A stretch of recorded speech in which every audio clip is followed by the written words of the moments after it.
Municipal chairman ఎన్నికలు తెలంగాణ బీజేపీలో చర్చలు రాజస్థాయి. చిత్ర విచిత్రమైన ఈక్వేషన్స్ హాట్ టాపిక్ గా మారడంతో పార్టీ అధిష్టానం పెద్దలు ఆరా తీసినట్లు తెలుస్తోంది.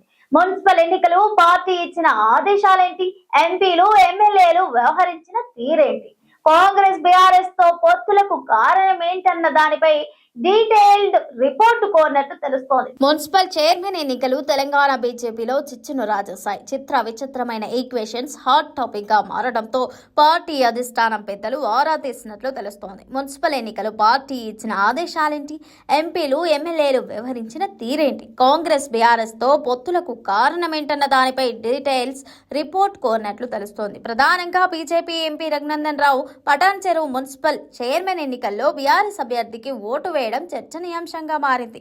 అయితే ఎంపీ ఎన్నికల్లో తన ప్రత్యర్థిగా నిలబడిన నీలం మధు సతీమణి మున్సిపల్ చైర్మన్ రేసులో ఉండటంతో తాను బీఆర్ఎస్ కు మద్దతు తెలిపానని రఘునందన్ ఆ తర్వాత ప్రకటించారు. ఇక సిర్పూర్ ఎమ్మెల్యే పల్వాయి హరీష్ బాబు కాంగ్రెస్ కు పైగా మైనార్టీ క్యాండిడేట్ కు ఓటు వేయడం కూడా హాట్ టాపిక్ అయింది. అయితే తన రాజకీయ ప్రత్యర్థి కోనేరు కోనప్ప వర్గానికి చైర్మన్ పీఠం దక్కుతోందనే హస్తం పార్టీకే సపోర్ట్ చేశానని పల్వాయి హరీష్ బాబు చెప్పుకొస్తున్నారు. వీళ్ళిద్దరి సంగతి ఇలా ఉంటే కరీంనగర్ మేయర్ పీఠం బీజేపీ కైవసం చేసుకుంది.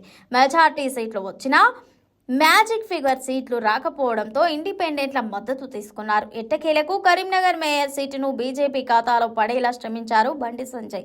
అందరూ కలిసి బీజేపీని ఓడించాలని కుట్ర పనితే తాను సింగిల్ గా ఫైట్ చేసి మేయర్ పీఠంపై కషాయ జెండా ఎగరవేశారని బండి సంజయ్ చెబుతున్నారు.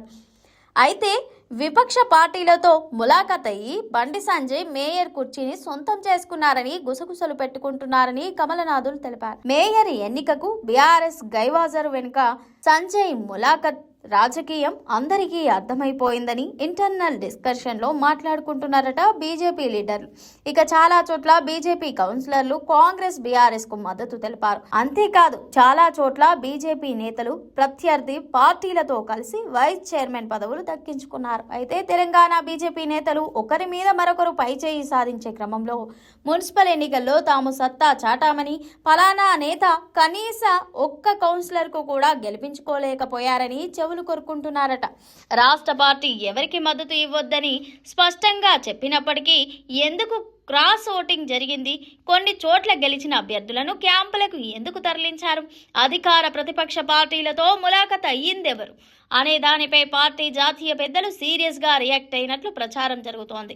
ఈ నేపథ్యంలోనే అధిష్టానం పెద్దలకు ఫిర్యాదులు చేసుకోవడంతో అసలు విషయం ఏంటన్న దానిపై ఆరా తీసిన రాష్ట్ర పార్టీ పెద్దలు ఢిల్లీకి డీటెయిల్డ్ రిపోర్ట్ పంపారట.